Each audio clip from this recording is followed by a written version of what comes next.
akala mo, ha? Akala mo, makakatakas ka? Saan ka pupunta? Ha? Lakad! Bilis! Buisit ka talaga! Tawan mo ko! Tawan mo ko, sabi! Tawan mo ko! Wala na yung mga buyer mo, kaya wala na akong silbi sa'yo. Hayaan mo na ako! Yan ang akala mo. May mga tao pa dyan na interesado sa'yo. Clone? Buhay? May halaga ka. In fact, malaki ang halaga mo. Kailangan ko yung pera na yon para makatakas kami. Mama? Pigilan mo na ako! Tulong! Tumahimik ka! Tulong! Tumahimik ka! Tutulungan talaga kita. Kung hindi na ako kikita sa'yo, pasusunod na kita sa mga tatay mo na pinauna ko na sa langit. Anong sinabi mo? Mama? Hope? Mama? Hope? Ma?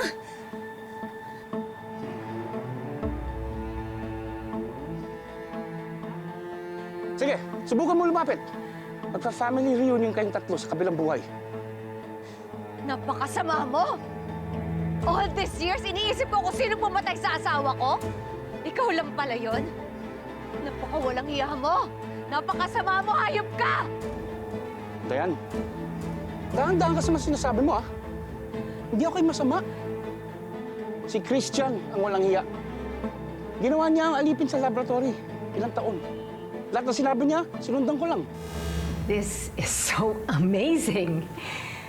So, since successful siya, we can proceed to the next step. Yes, but we need to recalibrate the tank to accommodate human species. Okay. Umpisan ko na, ha? Go. This is so exciting. Ay.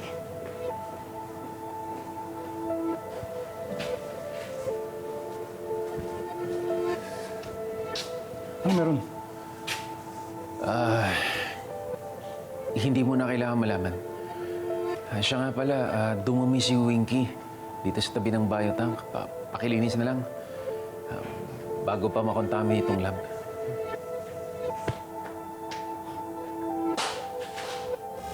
Ang asawa mo mayabang, hindi ako.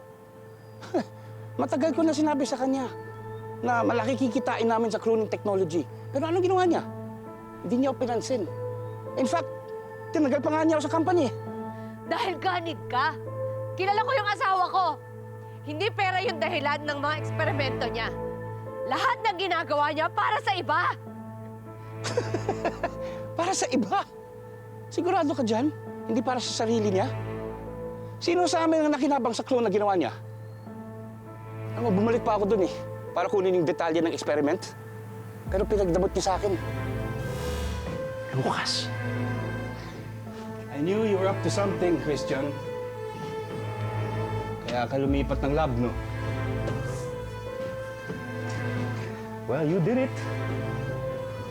Nakapag-clone ka ng tao. So, ano pa gagawin ko, di ba? Pinatay ko na lang. Kung matalino ka, hindi mo kakailanganin ng anak ko. Hahanapin ko ang anak mo. Gagamitin ko siya laban sa science na pinagmamalaki mo. Kahit anong mangyari, hindi mo na siya makikita. Ikaw ang hindi na niya makikita kahit kailan.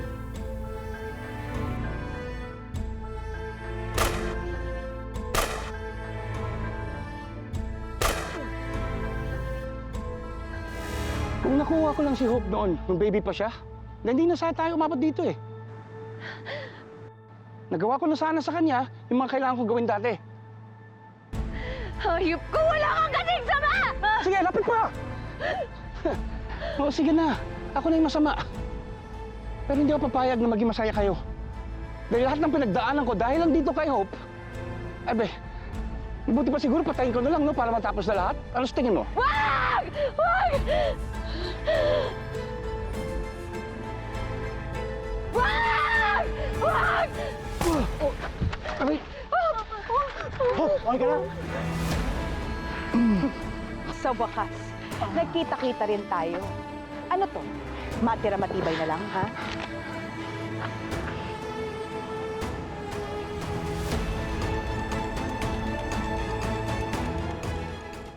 Just give up, okay? Kasi lahat gagawin namin para makuha namin yung hope na yan. Kung kinakailangan patayin namin kayo, gagawin namin yon! Hindi yan totoo, Kara. Kilala kita. Hindi mo ko kayang saktan. Hindi mo ko kayang patayin. Huwag ka maniniwala doon.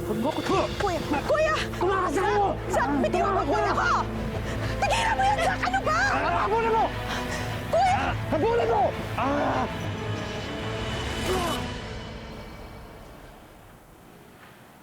Zach?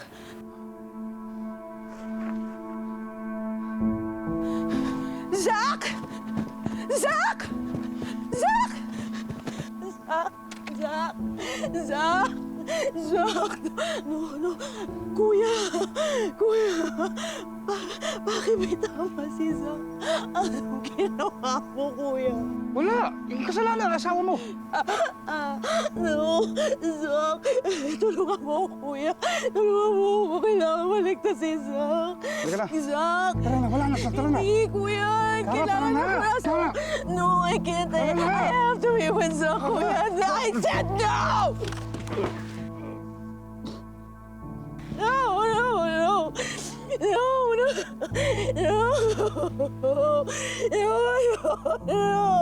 No, Zach! Zach, mahal na mahal kita, Zach. Huwag mo ko iwan. You can't die. No. Zach! Zach, wake up! Zach! Oh, God, no, please. Zach! Zach!